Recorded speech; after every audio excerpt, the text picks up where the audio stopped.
గమనించలేదా? నేను police department వాళ్ళు మాకు మైక్ ఇచ్చి డీఎస్పీ గారు మైక్ ఇచ్చి కంట్రోల్ చేయమంటే నేను మైక్ లో మాట్లాడి కంట్రోల్ చేస్తూ ప్రజలు ఎవరు చొచ్చుకొని పోవద్దండి, రోడ్ల మీదే నేను రోడ్డు మీదే కూర్చుంటాను, మీరు ఇక్కడే కూర్చోండి దాదాపు అరగంట పాటు నేను ప్రజల్ని కంట్రోల్ చేయడం జరిగింది. లోపలికి బ్యారికేడ్స్ లోపలికి వెళ్ళినప్పుడు కూడా చుట్టూ తిరుగుతూ బ్యారికేడ్స్ తోయకండి, మీరు అటువైపు ఉండండి, మీరు హెలిప్యాడ్ మీదికి వస్తే మన నాయకుడు ల్యాండింగ్ అవ్వడం కష్టం అవుతుంది అని చెప్పడం. మా లీడర్ రావాలా, బాధిత లింగమయ్య కుటుంబాన్ని పరామర్శించాలి. ఇక్కడ మీరు మాట్లాడుతున్న మీడియా ఈటీవీ కావచ్చు, ఏబిఎన్ కావచ్చు, టీవీ5 కావచ్చు, మరి మీరందరూ కూడా లింగమయ్య హత్య జరిగిందనే విషయం మర్చిపోయేటట్లుగా ప్రచారం చేస్తున్నారు. అక్కడ ఏదో పోలీసు వైఫల్యము లింగమయ్య హత్య వెనుక ఉన్నటువంటి దుర్మార్గుల గురించి మాట్లాడరు. లింగమయ్య హంతకుల్ని పట్టుకోవడంలో పోలీసుల ఇన్వెస్టిగేషన్ విఫలమైందని మాట్లాడరు. అసలు ఒక మనిషి ప్రాణానికి లెక్కే లేదు మీ మీడియాకి. మరి మీరంతా హెలికాప్టర్ బ్యారికేడ్లు బలహీనంగా ఉన్నాయి, ప్రకాష్ రెడ్డి మీద అరెస్ట్ చేయాలా, ప్రకాష్ రెడ్డి అక్కడ తిరుగుతాడు ఇక్కడ. ఏమి సమాజం ఇది? సిగ్గు అనిపించట్లే? ఏం సమాజం ఇది? ఒక పేద రైతును అగ్రకుల అహంకారంతో దురహంకారంతో హత్య చేస్తే దాన్ని ఖండించాల్సినటువంటి మీడియా ఏం బాధ్యత వహిస్తా ఉంది? ఎంత మేరకు బాధ్యతగా మీరు ఈరోజు మాట్లాడుతూ ఉన్నారు? అసలు లింగమయ్య హత్యలందరూ మర్చిపోయి, లింగమయ్య హంతకుల్ని అరెస్ట్ చేయలేదనే విషయం గురించి మర్చిపోయి, ఈ హెలికాప్టర్ ల్యాండింగ్ జరిగేటప్పుడు జనం చొచ్చుకొని వచ్చారు, పొరపాటున ఏమైనా జరిగింటే జగన్ గారి ప్రాణాలకు ముప్పు జరిగేదనేటువంటి విషయం మర్చిపోయే విధంగా, అంటే ఈ హంతకులకు దోహదపడే విధంగా ఈ ETV, ABN, NTV, TV9, TV5 మీరు చేస్తున్న చర్యలు ఏం మెసేజ్ ఇవ్వదలుచుకున్నారు ఈ రాష్ట్ర ప్రజలకి నేను ప్రశ్నిస్తాను. ప్రశ్నించేవాడి గొంతు నొక్కడం కాదు, ప్రతి ఒక్కరు కూడా ప్రశ్నించే విధంగా ప్రజాస్వామ్యం ఉండాలి. ఏ అధికారి మీద చర్యలు తీసుకున్నారు? లింగమయ్య హత్యకు 3-4 రోజుల ముందు కూడా ఆ గ్రామంలో వైఎస్ఆర్సీపీ నాయకులు ఇళ్ల మీద దాడులు జరిగాయి. అయినా కూడా మళ్ళీ లింగమయ్య హత్య కూడా జరిగిందంటే మీరు నిజంగా పోలీసులు కంట్రోల్ చేసే సిచ్యుయేషన్ లో ఉండింటే, ఆ మైండ్ సెట్ లో ఉండింటే లింగమయ్య హత్య జరగదు. మరి లింగమయ్య హంతకులు ఎవరు? ఇండైరెక్ట్ గా పోలీసులే. హత్య చేసింది పరిటాల సునీత తమ్ముడు, వాళ్ళ కొడుకులు, వాళ్ళ బంధువులు. ఆ వైఫల్యంలో ఏ అధికారి పైన చర్యలు తీసుకున్నారు? జగన్ గారికి రక్షణ కల్పించే విషయంలో వైఫల్యం పైన ఏ అధికారి పైన చర్యలు తీసుకున్నారు? డిబేట్ పెట్టండి, పాల్గొంటాం. ఏదండి సభ్య సమాజం తలదించుకునే విధంగా అసలు ఒక ఇష్యూని తప్పుదోవ పట్టించి ఏం సాధించాలనుకుంటున్నారు? ఇక్కడ జరుగుతున్న హత్యా రాజకీయాలను ETV సమర్థిస్తుందా? I'm questioning you, the journalist who has question me, I'm questioning you. ఇక్కడ ఉన్నటువంటి మీడియా ఛానల్స్ క్వశ్చన్ చేస్తున్న హత్యా రాజకీయాల్ని మీడియా సమర్థిస్తుందా? తెలుగుదేశం పార్టీ సమర్థిస్తుందా? దీనికి సమాధానం చెప్పి తర్వాత మాట్లాడండి. ఈరోజు రాప్తాడు నియోజకవర్గంలో ఒక హత్య జరిగింది. దానికి బాధ్యులు ఎవరు? పరిటాల సునీత బంధువులు. అంతకు ముందు రోజు పరిటాల శ్రీరామ్ అక్కడికి వచ్చి హంతకుల ఇళ్లలో సమావేశం ఏర్పాటు చేసుకున్నాడు. 120B ఎందుకు వర్తించదు? కుట్ర జరిగిందని ఎందుకు వర్తించదు? ఎందుకు వారి పరిటాల శ్రీరామ్ పైన కేసు ఎందుకు పెట్టరు? మళ్ళీ మరుసటి రోజు దేశాలు వదిలిపెట్టి పారిపోయినారు వాళ్ళు, వాళ్ళ మీద కేసు ఎందుకు నమోదు చేయరు? దీన్ని ప్రశ్నించే వాళ్ళ మీద కేసులు నమోదు చేస్తారా? నాన్ బెయిలబుల్ కేసులతో పాటు బెయిలబుల్ సెక్షన్స్ అంటే 7 years ఇంప్రిజన్మెంట్ బిలో ఉన్నదానికి స్టేషన్ బెయిల్ ఇవ్వాలా. ఇదే హైకోర్టు ఆర్డర్ ఇచ్చింది. హైకోర్టు 41A నోటీస్ ఇవ్వమని ఆదేశాలు ఇస్తే హైకోర్టు హెచ్చరించింది. ప్రకాష్ రెడ్డి విచారణకు సహకరించకపోతే చర్యలు తీసుకోండి ఇచ్చింది. ఒక మీడియా లాక్కు రమ్మనింది, ఇంకో మీడియా ఏదా బొంగు లాక్కొచ్చేది. హైకోర్టు ఏం చెప్పింది?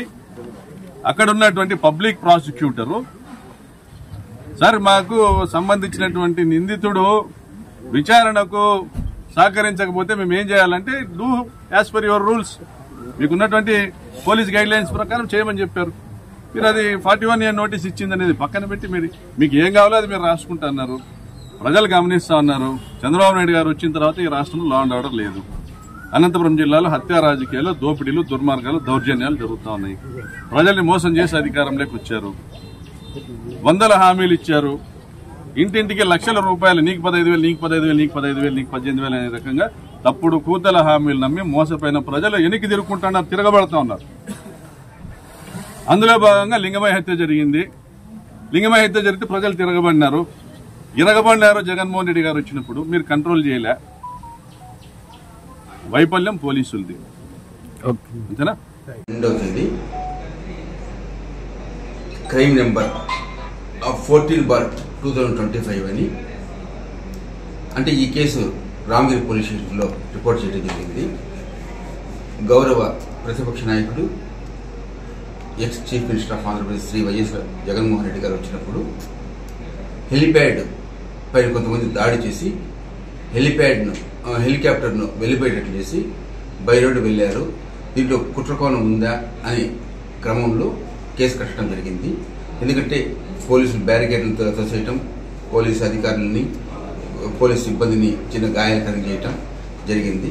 దానిలో విచారణలో భాగంగా ఇవాళ రాప్తాడు ఎక్స్ఎమ్మెల్యే అయిన తోపుదుర్తి ప్రకాష్ రెడ్డి గారిని పిలిపించడం జరిగింది. ఈయన కేసులో A1 ముద్దాయిగా ఉన్నాడు.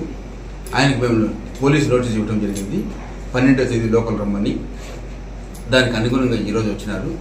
ఆయన్ని ఈ కేసు సంబంధించి రకరకాల క్వశ్చన్స్ అడిగినాము.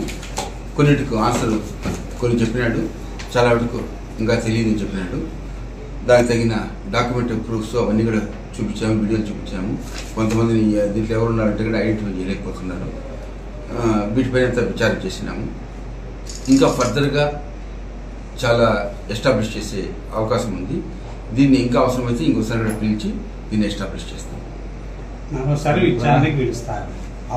అవసరమైతే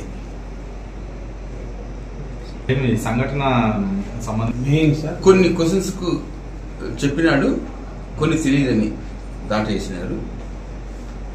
అంటే ఎలా జరిగిందని ఏంటి అంటే, నేనే అదుపు చేశాను, మైక్ తీసుకొని రోడ్డు మీద కూర్చొని నేనే అదుపు చేసే ప్రయత్నం చేసిన, పోలీసుల వైఫల్యమే ఇది అంటున్నాడు. అంటే మీరు చేయాల్సిన పని ఆయన చేసిన ప్రకారం మేము తెలుస్తున్నాం. ఎవరు ఏ పాత్ర ఎలా రెచ్చగొట్టారు, ఎలా చేశారు దాన్ని వరకు మేము చేస్తున్నాము. అవన్నీ చేసి త్వరలో ఛార్జ్షీట్ కూడా వస్తాం. ఇప్పుడు దాదాపు ఇప్పుడు ఒక 70 మెంబర్స్ వరకు నోటీస్ ఇచ్చినాము, గుర్తించినాము. వాళ్ళు టవర్ కింద వాళ్ళు టెక్నికల్గా ఉండేది అన్ని ప్రూవ్ చేసుకుని ఇస్తున్నాము. ఇంకా దీంట్లో కొంతమంది ఉన్నారు, వాళ్ళని కూడా వాళ్ళపైన కూడా అరెస్ట్ చేసి వాళ్ళపైన కూడా ఛార్జ్షీట్ వేస్తాం. ఇది ఎప్పుడు ఛార్జ్షీట్ మొత్తం కేసు సంబంధించి వేసే అవకాశం ఉంది. ఇంకా ఈ ఇన్వెస్టిగేషన్ పెండింగ్ ఉంది కాబట్టి ఇంకా 1 month పట్టే అవకాశం ఉంది. మేడం గారు, మా ఎస్పీ మేడం గారు స్పీడప్ చేయమంటున్నారు. వీళ్ళ త్వరలోనే వీళ్ళపై ఛార్జ్షీట్ వేస్తాం. లింగమయ్య హత్యను పోలీసే చేయించారని గట్టిగా అంటే ప్రెస్ మీట్ చెప్తున్నారు మాజీ ఎమ్మెల్యే గారు. ఓకే, అది ఆయన అభిప్రాయం. పోలీసు అభిప్రాయంలో ఎవరిపైన ఆల్రెడీ అరెస్ట్ చేయడం జరిగింది. అందులో అవకాశం ఉంది. అవకాశం ఉంది. దాదాపు ఎన్ని క్వశ్చన్స్ ఆయన చెప్పినాడు. అనిల్ కుమార్ ఏమంటారు? ఆయన వయసు రీత్యా రాలేనని ఏదో చెప్పాడు కదా, ఏం ఏర్పాటు చేశారు? మళ్ళీ నోటీస్ ఇచ్చారా? ఆయన ఏమంటే విజయ్ ఇది రెండోసారి ఇవ్వడం జరిగింది. ఇంకో జైన్ అని కోపైలట్ విచారించడం జరిగింది. గోదావరి కంపెనీకు చిప్సన్ కంపెనీ వాళ్ళు కూడా నోటీస్ ఇవ్వడం జరిగింది. వాళ్ళు రేపు వచ్చే అవకాశం ఉంది. ఆల్రెడీ గోదావరి కంపెనీని కో-పైలట్ ఇచ్చారు, ఇంక మెయిన్ పైలట్ విచారించారు. మెయిన్ పైలట్ రిక్వెస్ట్ చేశారు మమ్మల్ని, అంటే వయసు 63 సంవత్సరాలు 65 సంవత్సరాలు ఉంది, హెల్త్ ప్రాబ్లం ఉంది, మమ్మల్ని ఆడియో వీడియోగా రికార్డ్ చేయండి, మా స్టేట్మెంట్ ఏం కావాలని మేము ఫిజికల్గా రమ్మంటున్నాము. మా ఆఫీసర్ని బట్టి నిర్ణయం తీసుకుంటాం. వాళ్ళు రేపు వచ్చే అవకాశం ఉంది. చెప్పారు సార్, కమ్యూనికేట్ చేసాం. వాళ్ళు రిప్లై ఇస్తున్నారు. వాళ్ళ తరఫున అడ్వకేట్ కూడా మాకు అడ్వకేట్ కూడా ఫోన్ చేసి మ్యాక్సిమం రావడానికి వస్తున్నాం సార్, ఏ మాత్రం అవకాశం ఉన్నా ఆ విధంగా పరిశీలించండి రిక్వెస్ట్ చేస్తున్నారు.